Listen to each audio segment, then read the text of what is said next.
అందరికీ శుభోదయం. యూట్యూబ్ వీక్షకులందరికీ విన్నపం, మదక్క గారి కృష్ణారెడ్డి ఛానల్ అనేటువంటి ఛానల్ను మీరు సబ్స్క్రైబ్ చేసుకొని లైకులు చేసి, అలాగే పాఠాలను ఎలా బోధిస్తున్నానో వాటి గురించి కామెంట్ చేయగలరని కోరుతూ 7వ తరగతిలోని 2వ పాఠం నాయనమ్మ అనేటువంటి పాఠంలో ఇంతవరకు చెప్పినటువంటి దాన్ని కొనసాగిస్తూ 2వ భాగంగా చెప్తున్నాను. అయితే ఇంతవరకు నాయనమ్మకు జ్వరం రావడం, తర్వాత ఆ కుటుంబ సభ్యులందరూ కూడా నాయనమ్మ దగ్గరనే ఉండడం, రవి శేఖర్తో ఆడుకోవడానికి వెళ్లకుండా నాయనమ్మకు సేవలు చేస్తూనే గడపడం జరుగుతుంది. ఎప్పుడు చూసినా నాయనమ్మ దగ్గరనే శేఖర్ ఉండడంతో, రవి ఉండడంతో శేఖర్కి కోపం రావడం జరిగిందన్నమాట. రవితో ఆడుకోనియకుండా చేస్తున్న నాయనమ్మ మీద శేఖర్కి ద్వేషం పెంచుకోవడం జరిగిందన్నమాట. ఆ విధంగా నాయనమ్మకు మందలిస్తూ సేవలు చేస్తున్న రవి సేవలను చూస్తున్న కొద్దీ శేఖర్ కోపం వస్తుందన్నమాట. అంటే నాయనమ్మకు రవి సేవలు చేస్తుంటే ఆ సేవ ఆడుకోవడానికి రాకుండా నాయనమ్మ దగ్గరనే సేవలు చేస్తున్నాడన్న నెపంతో, ఈ నాయనమ్మ లేకుండా ఉంటే రవి నాతో ఆడుకుంటాడు కదా అన్నటువంటి ఉద్దేశంతో ఈ శేఖర్ ఏం చేసినాడు, రవి పైన కోపం పెంచుకున్నాడు. ఒకరోజు ఆ పిల్లనాడు బట్టిరా ఒకరోజు పగటిపూట నాయనమ్మ చుట్టుపక్కల ఎవరు లేకుండా చూసి నాయనమ్మ మంచానికి 2 దిక్కులా ఉన్నటువంటి వస్తువుల్ని మార్చాడమంట.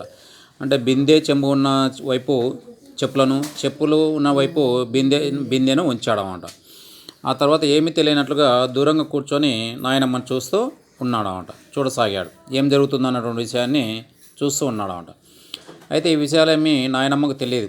కాబట్టి నాయనమ్మ నిద్ర లేవగానే వెంటనే చెప్పులు తోడుకోవడానికి చెప్పులు ఉన్న వైపు మళ్ళీ కాలు చెప్పుల్లో దూరుస్తామని చూసిందన్నమాట. దాంతో అక్కడ చెప్పులకు బదులుగా ఏముంది, బిందె ఉంది. కాబట్టి బిందె ఉన్న ఆ బిందెలో కాలు ఇరుక్కుపోయిందన్నమాట. ఆమె బాధతో అరిచిందన్నమాట. అయితే ఆ బిందెతో ఏమైంది, వెంటనే లేయడానికి వెళ్ళడం వల్ల ఆమె బిందెలో కాలు ఇరుక్కొని కింద పడిందన్నమాట. కింద పడడంతో ఆమె బాధతో అరిచిందన్నమాట. ఆ అరుపులు విని ఇంట్లో ఉన్నటువంటి వాళ్ళందరూ కూడా పరిగెత్తుకుంటూ వచ్చారన్నమాట. అందరూ కూడా ఎంతో ఆందోళన పడుతూ నాయనమ్మను పైకి లేపి మంచం మీద కూర్చోబెట్టారు. ఆందోళన చెందడం అంటే ఏంటి, బాధపడడం అన్నమాట. ఏం జరిగిందో అనేటువంటి బాధని వ్యక్తం చేయడం అన్నమాట. డాక్టర్ వచ్చి పరీక్షలు చేసి కాలు విరిగింది, ఎక్స్రే తీయాలి అని, నాయనమ్మ యొక్క తొడ ఎముక విరిగిందని చెప్పాడంట. ఆపరేషన్ చేయాలి అని చెప్పాడు. కానీ వృద్ధురాలు కదా, చాలా పెద్ద వయసు కాబట్టి వాళ్ళకు ఈ కాలంలో చెప్పినట్లు కూడా రక్తం సరిగా ఉండదు, ఆ ఆపరేషన్ చేసి తట్టుకునేటువంటి శక్తి ఉండదు అని చెప్తుంటారు కదా. అలాగే డాక్టర్ కూడా వాళ్ళకి సూచించడం జరిగింది. కాబట్టి పెద్ద వయసు అవడంతో ఆపరేషన్ చేస్తే ఆమె ప్రాణానికి ప్రమాదం రావచ్చు అని డాక్టర్ చెప్పడంతో అందరూ కూడా బాధపడ్డారంట.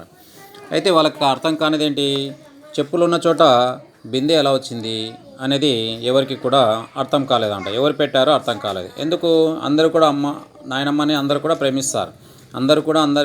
ఆమెకు అందరూ మంచిగా సేవలు చేస్తుంటారు. కాబట్టి ఎవరు పెట్టింటారు అని వాళ్ళకి అర్థం కాలేదు. అయితే వాళ్ళ ఇంట్లో పనిచేసేటువంటి పని మనిషి మాత్రం ఆ విధంగా ఏమైనా మర్చిపోయి కానీ పట్టిందేమో, అంటే బిందె ఉన్న చోట చెప్పులు ఉన్న చోట కానీ బిందె పెట్టిందేమో మర్చిపోయి అని ఆమె అనుకుందామంట.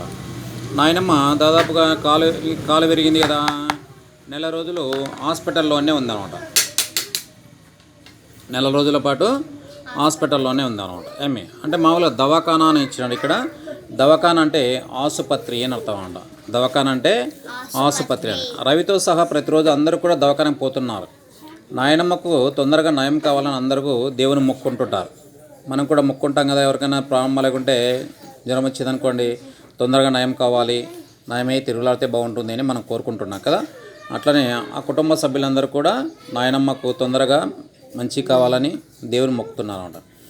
తన అమ్మ నాన్నలతో పాటు, అంటే అంటే ఎవరు అక్కడ, శేఖర్ వాళ్ళ యొక్క అమ్మ నాన్నలు కూడా వచ్చినారు కదా వేసవి కాలంలో అక్కడికి.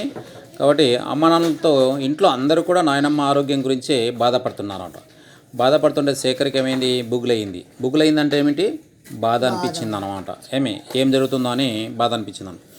అయ్యో, నాయనమ్మకు ఈ కష్టం కలగడానికి కారణం నేనే కదా అని ఏదైనా అనుకోనిది జరిగి నాయనమ్మ ప్రాణాలకు ప్రమాదం ఉంటే అని ఆలోచించగానే అతను బాగా బాధ అనిపించింది. ఎందుకంటే ఏదైనా అనుకోకుండా నేను మార్చడం వలన ఏదైనా అనుకోకుండా ఇంకా ఎక్కువగా జరిగి ఆమె ప్రాణాలకే ప్రమాదం జరిగింటే, అంటే ఆమె చనిపోయి ఉంటే ఎలా ఉండేది అని అనుకునేగానే అతడికి చాలా బాధ అనిపించింది అన్నమాట. ఇంకోసారి ఇట్లా అనిపించింది, ఇదే సంఘటన మా అమ్మకి జరిగితే ఎట్లా ఉంటుంది, నేను ఎంత బాధపడతాను అనేటువంటి విషయం గురించి కూడా ఆలోచించాడు. అంటే ఒకరికి హాని చేసినప్పుడు ఎంత బాధ కలుగుతుందో, అంటే మనకు హాని జరిగినప్పుడు ఎంత బాధ కలుగుతుందో ఇతరులకు హాని చేసినప్పుడు కూడా అంతే బాధ కలుగుతుందనేటువంటి ఆలోచన ఈ పిల్లవాడికి వచ్చిందనమాట. అంట విరుగుంటాయని వచ్చిందంట. అప్పుడు ఆ సంఘటన గుర్తుకు రావడానికి మా అమ్మకి కూడా ఇలా జరిగితే ఎలా ఉంటుంది అనేటువంటి, నేను ఎంత బాధపడతాను అనేటువంటి విషయం రాగానే ఆ పిల్లవాడికి చెప్పలేనంత బాధ అనిపించింది, ఎవరు ఓదార్చలేనంత ఏడుపు వచ్చిందన్నమాట. అందరితో కలిసి మునుపట్లాగా ఉండలేకపోయాడు. ఎందుకు, తప్పు చేశాడు కదా. తప్పు చేసిన వాళ్ళు అందరి లోపల కలవలేరు. ఏదో అపరాధ భావం, అంటే తప్పు చేశానన్న బాధతో వాళ్ళు దూరంగా ఉంటారా మనసు లోపల కలవలేరు అంట. ఇంకా ఎవరితో కూడా ఎక్కువగా మాట్లాడలేరు, అంటే ముభావంగా ఉంటారా అంట, ఎక్కువగా మాట్లాడలేరా అంట. శేఖర్ ఇట్లా ఎందుకున్నాడో ఎవరికి అర్థం కాలేదు. శేఖర్ అప్పుడు మునుపట్లాగా ఆడుకోవడానికి రమ్మని రావడం కానీ, ఇంట్లో అల్లరి చేయడం కానీ అటువంటి పనులు ఏమి చేయడం లేదు. ఎవరినితో కూడా సరిగా మాట్లాడడం లేదు. శేఖర్ ఇట్లా ఎందుకుంటున్నాడో వాళ్ళ అమ్మ నాన్నకు అర్థం కాలేదు, ఇంట్లో రవి వాళ్ళకు కూడా అర్థం కాలేదా అంట. అర్థం కాలేకపోయిందా అంట. మంచి మనిషిని చేయడానికి వాళ్ళు ఏం చేసినారు, శేఖర్ని మామూలు మనిషిని చేయడానికి ఎంతో ప్రయత్నించినప్పుడు కూడా ఏమైంది, ప్రయత్నం సఫలం కాలేదంట. రవి ఎంత పిలిచినా అతనితో ఆడుకోవడానికి పోయేవాడు కాదు. ఆడుకోవడానికి పోదాం రమ్మని రవి శేఖర్ని పిలిస్తే పోయేవాడు కాదు. కానీ శేఖర్కి రవితో ఆడుకోవడం అంటే చాలా ఇష్టం. శేఖర్తో ఆడుకోవడం అంటే రవితో ఆడుకోవడం అంటే శేఖర్కి చాలా ఇష్టం అంట. కొద్ది రోజులకు నాయనమ్మను ఇంటికి తీసుకుని వచ్చినారు. నాయనమ్మ కాలుకు కట్టుతో మంచం మీదనే ఉండిపోయింది. అందుకు ముసలివాళ్ళు కాబట్టి కాలు కట్టుకోలేదు కాబట్టి ఏం చేసినారు, ఆ కట్టుతోనే ఇంటికి తీసుకుని వచ్చి మంచం మీద పడుకోబెట్టారు అంట. శేఖర్కు నాయనమ్మని చూస్తే దుఃఖం వచ్చింది. ఎందుకు, తన వల్లనే జరిగింది కదా, అందుకోసం దుఃఖం వచ్చేసిందంట. ఆమె దగ్గరికి పోయి ఆమెను చూసుకుంటూ కూర్చునేవాడు. ఏం చేసేవాడు, అరే నేను తప్పు చేశాను కదా అని ఆమె దగ్గరికి వెళ్ళి, మంచం దగ్గరికి వెళ్ళి అక్కడ కూర్చొని వాళ్ళ నాయనమ్మని చూస్తూ కూర్చునేటువంటి వాడు. ఇట్లా విచారంగా కూర్చున్న శేఖర్ను నాయనమ్మ పిలిచింది. విచారంగా తన దగ్గరకు వచ్చి కూర్చుంటున్నాడు కదా, ఆ విధంగా కూర్చుంటున్నటువంటి శేఖర్ని ఏం చేసి నాయనమ్మ పిలిచింది. తన దగ్గర పండ్లు ఉంటాయి కదా, ఆరోగ్యం బాగాలేనప్పుడు ఏం చేస్తారు, పండ్లు ఇస్తుంటాం కదా, ఆ పండ్లని తను తినమని పిలిచి ఇచ్చేదామంట. తన దగ్గర ఉన్న పళ్ళు తినమని ఇచ్చేదామంట. దానిమ్మ గింజల్ని అవ్వనే ఒలిచి నోట్లో పోసేదామంట. అట్లా చేసుకున్న ప్రతిసారి కూడా శేఖర్కి ఏడుపు వచ్చేది. ఎందుకు, తన వలన బాధ కలిగినప్పుడు కూడా తన పైన అంత ప్రేమ చూపిస్తున్నటువంటి నాయనమ్మను చూసి చాలా బాధ అనిపించేదామంట.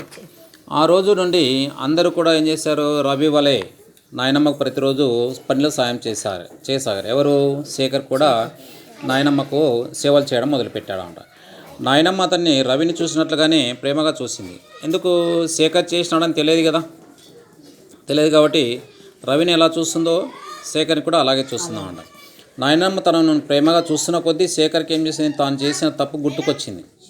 ఇప్పుడు ఎవరైనా కానీ ఏదైనా తప్పు చేస్తే అదేమి పట్టించుకోకుండా వాళ్ళని ప్రేమగా చూస్తున్నప్పుడు ఏమొస్తుంది, అరే నేను వీళ్ళకి ఇంత అన్యాయం చేసి కూడా వాళ్ళు నన్ను ఇంత మంచిగా చూస్తున్నారు కదా, ఇంత గౌరవిస్తున్నారు కదా, ఇంత ప్రేమగా చూస్తున్నారు కదా అనేటువంటి బాధ అనిపించి వాళ్ళు తాను చేసినటువంటి తప్పు గుర్తుకొచ్చి వాళ్ళు బాధపడుతుంటారు అన్నమాట. ఆ విధంగా ఈ శేఖర్ కూడా అలాగే జరుగుతుందన్న, గుర్తొచ్చి ఏడుపు వచ్చేదన్నమాట. ఆ ఏడుపు నుంచి ఎట్లా తప్పించుకోవాలనో అతనికి తెలియలేదు. ఏడుపు అంటే ఇక్కడ ఆ బాధ నుంచి ఎలా తప్పించుకోవాలి, బాధను ఎలా తగ్గించుకోవాలి అనేది ఎవరికి, శేఖర్కి అర్థం కాలేదా. ఒకరోజు ఇంట్లో ఎవరు లేరు, నాయనమ్మ ఒకటి ఉంది. నాయనమ్మ దగ్గర పోయి ఆమె ఒడిలో తల వాల్చాడు. ఒడి అంటే మామూలుగా తొడ అంటాం కదా మనం, అట్లా కూర్చున్నప్పుడు దీన్ని ఏమంటారు, వడి అంటారు అంట. ఆ ఒడిలో తలవాల్చి బాగా ఏడ్చాడు. ఏడిస్తే అప్పుడు వాళ్ళ నాయనమ్మ ఏమైంది అని అడిగిందామంట. నాయనమ్మ శేఖర్ని అడిగిందామంట. అడిగితే అప్పుడు శేఖర్ చెప్పాడు, నాయనమ్మ నీ మీద కోపంతో చెప్పుల స్థానంలో బిందెను పెట్టింది నేనే అని బోరును అంటే గట్టిగా ఏడ్చాడు అనమాట. ఎందుకు, అక్కడ ఎవరు లేరు కదా, కాబట్టి తన తప్పును ఒప్పుకొని అతడు బాధపడుతూ చెప్పాడు అన్నమాట. నాయనమ్మ ఏమీ అనలేదు. ఎందుకు, పిల్లవాడు చిన్న పిల్లవాడు కదా, కాబట్టి 10-12 ఏళ్ళ పిల్లవాడు కాబట్టి వాళ్ళు చేసే తప్పులు ఏమవుతుంది, ఒక్కోసారి పెద్ద ప్రమాదాన్ని తెచ్చినప్పుడు కూడా వాళ్ళని ఏమీ అనలేము. వాళ్ళ మీద ప్రేమనే కలుగుతుంది కానీ కోపము, ద్వేషం అటువంటివి ఎవరికి కలగదనమాట.